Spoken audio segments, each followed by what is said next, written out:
DCB മീഡിയയുടെ പുതിയൊരു വീഡിയോയിലേക്ക് സ്വാഗതം.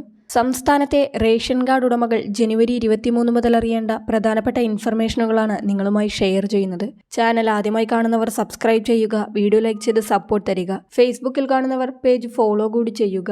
ആദ്യത്തെ അറിയിപ്പ് ജനുവരി മാസത്തെ റേഷൻ താളം തെറ്റിയതിനെ കുറിച്ചാണ്. പല റേഷൻ കടകളിലും ഭക്ഷ്യവിഹിതങ്ങൾ സ്റ്റോക്കില്ലാത്ത അവസ്ഥയാണ്. FCI ഗോഡൌണുകളിൽ നിന്ന് ഭക്ഷ്യസുരക്ഷാ ഗോഡൌണുകളിലേക്കും അവിടെ നിന്ന് റേഷൻ കടകളിലേക്കും ഭക്ഷ്യധാന്യങ്ങൾ എത്തിക്കുന്ന ട്രാൻസ്പോർട്ടിംഗ് കരാറുകാർ ജനുവരി 1 മുതൽ ജോലിയിൽ നിന്ന് വിട്ടുനിൽക്കുന്നതാണ് റേഷൻ കടകളിൽ സ്റ്റോക്ക് പലയിടത്തും ഇല്ലാതാകുവാൻ കാരണം. ട്രാൻസ്പോർട്ടിംഗ് കരാറുകാർക്ക് കുടിശ്ശിക നൽകാൻ 50 കോടി രൂപ സർക്കാർ അനുവദിച്ചെങ്കിലും 21 കോടി രൂപയെ തങ്ങൾക്ക് ലഭിച്ചിട്ടുള്ളൂ എന്ന് കരാറുകാർ പറയുന്നു. ചിലയിടത്ത് ഭാഗികമായി വിതരണം നടക്കുന്നുണ്ട്. അതിനാൽ റേഷൻ വാങ്ങുവാൻ പോകുന്നതിന് മുൻപ് നിങ്ങളുടെ റേഷൻ കടയിൽ അരിയെല്ലാം സ്റ്റോക്ക് ഉണ്ടോ എന്ന് വിളിച്ചു ചോദിച്ചതിനു ശേഷം പോവുക. രണ്ടാമത്തെ അറിയിപ്പ് ഭക്ഷ്യമന്ത്രി GR അനിലുമായുള്ള ചർച്ചയിൽ തീരുമാനമാകാത്തതിനെ തുടർന്ന് ജനുവരി 27 മുതൽ റേഷൻ കടകൾ അനിശ്ചിതമായി അടച്ചിട്ടുകൊണ്ടുള്ള സമരവുമായി മുന്നോട്ടു പോകുവാൻ റേഷൻ വ്യാപാരികളുടെ സംഘടനകളും തീരുമാനിച്ചിട്ടുണ്ട്. റേഷൻ വ്യാപാരികൾക്ക് നൽകുന്ന കമ്മീഷൻ തുകയിൽ വർധനവ് വരുത്തണമെന്നതാണ് റേഷൻ വ്യാപാരികളുടെ പ്രധാന ആവശ്യം. ഈ മാസത്തെ റേഷൻ ഇതുവരെ വാങ്ങാത്തവർ നിങ്ങളുടെ റേഷൻ കടയിൽ സ്റ്റോക്ക് ഉണ്ടെങ്കിൽ 27-ാം തീയതിക്ക് മുൻപായി തന്നെ റേഷൻ വാങ്ങുവാൻ ശ്രദ്ധിക്കുക. അടുത്ത അറിയിപ്പ്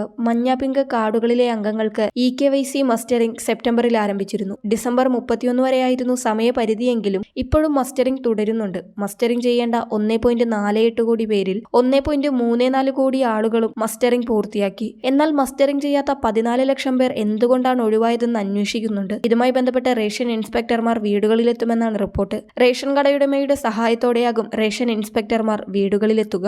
സംസ്ഥാനത്തിന് പുറത്തായിരുന്നവരെ നോൺ റെസിഡന്റ് കേരള അഥവാ NRK വിഭാഗമായി പരിഗണിക്കുവാനും ഇവർ നാട്ടിൽ തിരിച്ചെത്തുമ്പോൾ മസ്റ്ററിംഗ് നടത്തുവാനും സാവകാശം നൽകുവാൻ നീക്കമുണ്ട്. ഇത് നടപ്പിലായാൽ സംസ്ഥാനത്ത് ഇല്ലാതിരുന്നതിന്റെ പേരിൽ മുൻഗണനാ പട്ടികയിൽ നിന്ന് ഒഴിവാകുന്നത് തടയാനുമാകും. അടുത്ത അറിയിപ്പ് കേന്ദ്ര സർക്കാർ റേഷൻ വിതരണത്തിൽ കാതലായ മാറ്റങ്ങൾ കൊണ്ടുവരികയാണ് ഈ വർഷം. പ്രധാനമായും റേഷൻ വിഹിതങ്ങൾ റേഷൻ കടകൾ വഴി നൽകുന്നതിനു പകരം അതിന്റെ പണം റേഷൻ കാർഡ് ഉടമയുടെ ആധാറുമായി ബന്ധിപ്പിച്ച അക്കൗണ്ടിലേക്ക് നേരിട്ട് കേന്ദ്ര സർക്കാർ നൽകുന്ന DBT സംവിധാനമാണ് വരുവാൻ പോകുന്നത്. രാജ്യത്തിന്റെ ചില ഭാഗങ്ങളിൽ ഇത് പരീക്ഷണാർത്ഥം നടന്നുവരികയാണ്. അരിയടക്കമുള്ള റേഷൻ സാധനങ്ങൾക്ക് ഒരു നിശ്ചിത വില നിശ്ചയിച്ച് ഓരോ കാർഡിനും ഇപ്പോൾ ലഭിക്കുന്ന വിഹിതത്തിന് ആനുപാതികമായിട്ടായിരിക്കും അക്കൗണ്ടിലേക്ക് തുക വരിക. 3 പേരുള്ള ഒരു റേഷൻ കാർഡിന് ലഭിക്കുന്നതിന്റെ ഇരട്ടി തുക 6 പേരുള്ള ഒരു കാർഡുടമയ്ക്ക് ലഭിക്കും. പിന്നോക്ക വിഭാഗം കാർഡുകളെ ആദ്യഘട്ടത്തിൽ ഉൾപ്പെടുത്തുവാനാണ് നീക്കം. സംസ്ഥാനത്ത് 14 താലൂക്കുകളിൽ പരീക്ഷണാടിസ്ഥാനത്തിൽ DBT സംവിധാനം പരീക്ഷിച്ചു നോക്കുവാൻ ഒരുങ്ങുന്നുണ്ട്.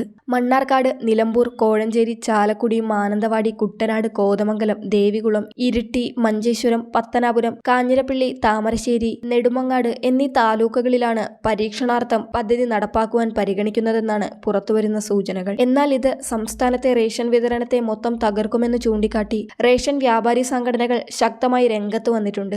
ഇതിനെതിരെ കോൺഗ്രസ് പ്രസിഡന്റ് K സുധാകരനും രംഗത്ത് വന്നിട്ടുണ്ട്. 1 കിലോ അരിക്ക് 22 രൂപ എന്ന നിലയ്ക്കാണ് നൽകുന്നതെന്നും ഈ തുകയ്ക്ക് പൊതുവിപണിയിൽ അരി ലഭിക്കില്ല എന്നും അതിനാൽ DBT സംവിധാനം നടപ്പാക്കുവാനുള്ള തീരുമാനം കേന്ദ്ര സംസ്ഥാന സർക്കാരുകൾ ഉപേക്ഷിക്കണമെന്നും K സുധാകരൻ ആവശ്യപ്പെട്ടിട്ടുണ്ട്. എന്തായാലും വരും നാടുകളിൽ തന്നെ ഈ പദ്ധതിയുടെ വ്യക്തമായ അറിയിപ്പുകൾ കേന്ദ്ര സംസ്ഥാന സർക്കാരുകളുടെ ഭാഗത്തു നിന്നും ഉണ്ടാകുന്നതാണ്. മഹാരാഷ്ട്ര, ആസാം, ആന്ധ്രാപ്രദേശ്, ഹരിയാന, ജാർഖണ്ഡ് തുടങ്ങിയ സംസ്ഥാനങ്ങളിലും കേന്ദ്രഭരണ പ്രദേശങ്ങളായ ചണ്ഡീഗഡ്, പോണ്ടിച്ചേരി എന്നിവിടങ്ങളിലും പലയിടത്തും DBT സംവിധാനം നടപ്പാക്കിയിട്ടുണ്ട്. പോണ്ടിച്ചേരിയിൽ തുടക്കത്തിൽ അരിക്ക് കിലോഗ്രാമിന് 22 രൂപയും ഗോതമ്പിന് 16 രൂപയും വീതമാണ് ഗുണഭോക്താക്കളുടെ അക്കൗണ്ടിലേക്ക് നൽകിയത്. 1 കിലോ അരി പൊതുവിതരണ സമ്പ്രദായത്തിൽ ഗുണഭോക്താവിന്റെ കയ്യിലെത്തിക്കുന്നതിന് കിലോഗ്രാമിന് 99 രൂപ 70 പൈസ സർക്കാരിന് ചിലവ് വരുന്നുണ്ടെന്നാണ് കണക്കുകൾ വ്യക്തമാക്കുന്നത്. മറ്റൊരറിയിപ്പ് APL വിഭാഗമായ നീലവെള്ള കാർഡുകളിൽ നിന്ന് മാസം 1 രൂപ വീതം സെസ് പിരിക്കുവാൻ ധനവകുപ്പിന്റെ പച്ചക്കൊടി ലഭിച്ചിരിക്കുകയാണ്.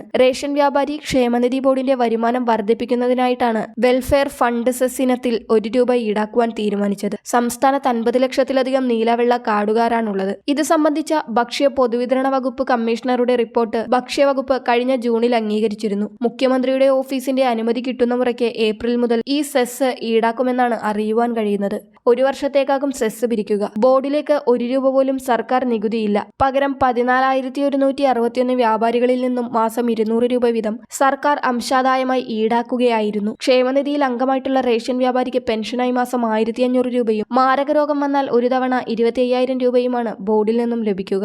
1,564 വ്യാപാരികളാണ് നിലവിൽ പെൻഷൻ കൈപ്പറ്റുന്നത്. 3 മാസം കൂടുമ്പോഴും പെൻഷൻ നൽകുവാൻ 80 ലക്ഷം രൂപയാണ് വേണ്ടത്. ചികിത്സാ സഹായമായി 23 ലക്ഷവും നൽകുവാനുണ്ട്. ഈ സാമ്പത്തിക പ്രതിസന്ധി മറികടക്കുന്നതിനാണ് APL വിഭാഗം കാർഡുകളിൽ നിന്നും 1 രൂപ വീതം സെസ് വാങ്ങാനായി ഭക്ഷ്യവകുപ്പ് ഇപ്പോൾ മുന്നോട്ട് വരുന്നത്. ഇതുപോലുള്ള എല്ലാ ഇൻഫർമേഷനുകൾക്കുമായി ചാനൽ സബ്സ്ക്രൈബ് ചെയ്യുക. സുഹൃത്തുക്കളിലേക്കും ഗ്രൂപ്പുകളിലേക്കും ഷെയർ ചെയ്തു കൂടി നൽകുക.